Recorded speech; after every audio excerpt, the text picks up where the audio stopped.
After 68 years, the Maharaja Air India is back on Tata's runway, and we have a very special guest today who will be speaking with us about this. The one, in fact, I'd say, who held the reins of the whole disinvestment process of Air India. I'm joined by Secretary Deepam, Mr. Tuhin Kantapande. Thank you, sir, for joining us on Business Today Television.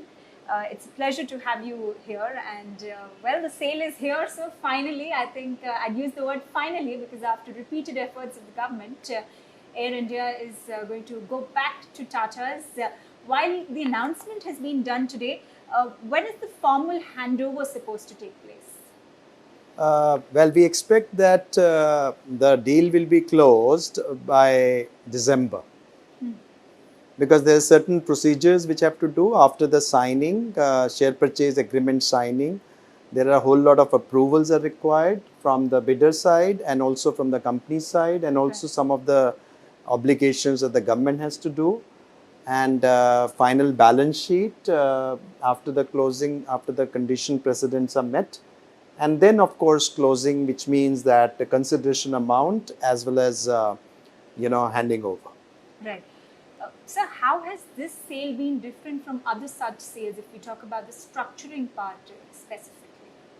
I think this has been one of the most complex transactions, primarily because Air India has been extremely difficult organization in terms of its balance sheet, with 70,000 crore plus of accumulated losses, with 94% of government guaranteed debt, with minus 44,000 crore of net worth, and with the requirement of 20 crores per day from the taxpayers' money just to cover the losses.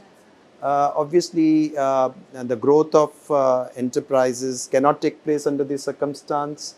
The aircraft's maintenance has been hit.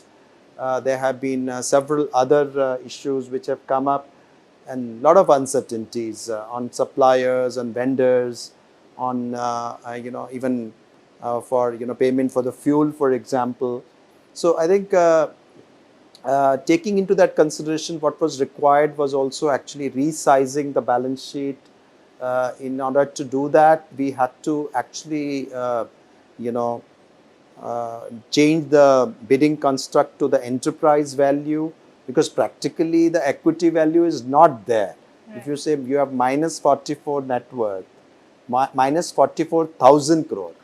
So it's like, deeply negative net worth. So obviously, equity value consideration would not have at all come. And the only way was to actually find out what is the bid value of the market value of the debt and equity put together. Right.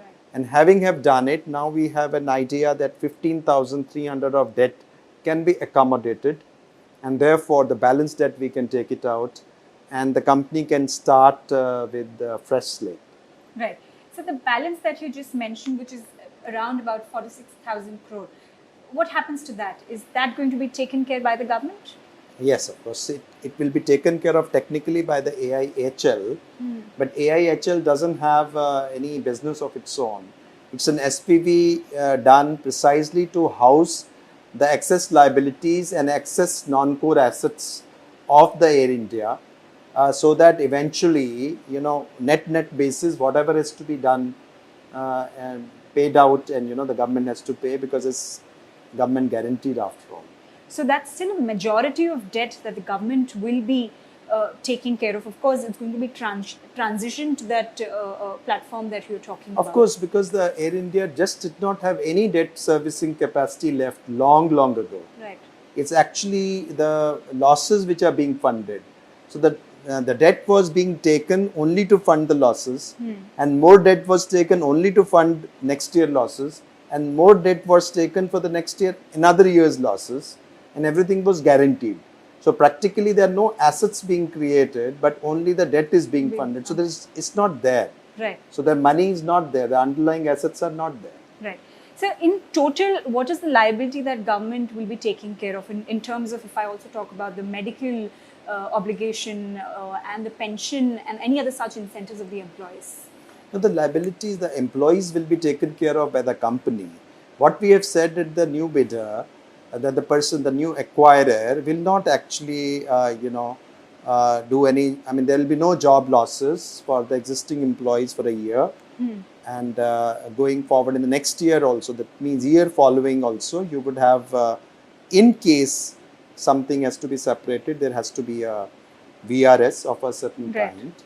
And the liabilities which the EPFO, whatever if there is a deficit in the EPFO thing, because we are transferring from the trust which are there in the provident fund money which is there to the EPFO, Right. and in the process of transfer, if there is a balance deficit which is there, that we have agreed to assure them to fund.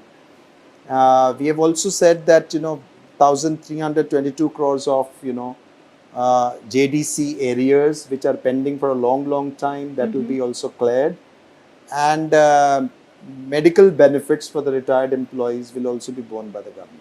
Right.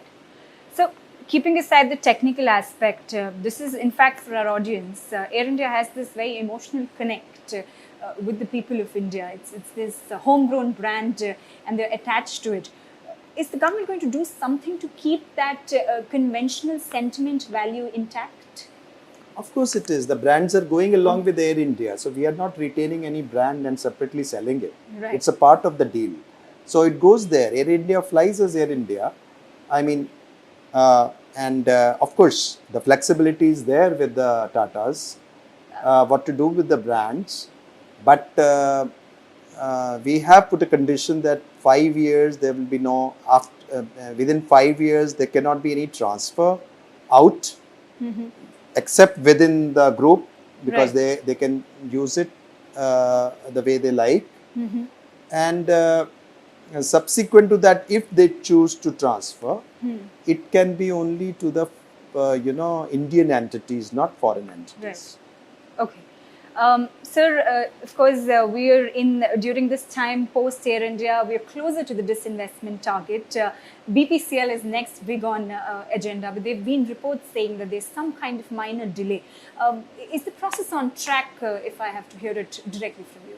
The process has been on track. There have been, certainly there have been minor delay because of several factors, and COVID is one of them, a very important factor. And it's a very big, large assets again, and it needs a lot of due diligence process. But now I think the COVID risk is receding, and already there is, and in Air India also we have shown that the due diligence can be conducted while we have this issue, and I think foreign flights are also resuming. Right. So we hope to pursue it and conclude it. So by when can we see BPCL also We are looking for this financial year as announced by Finance Minister and in the budget speech.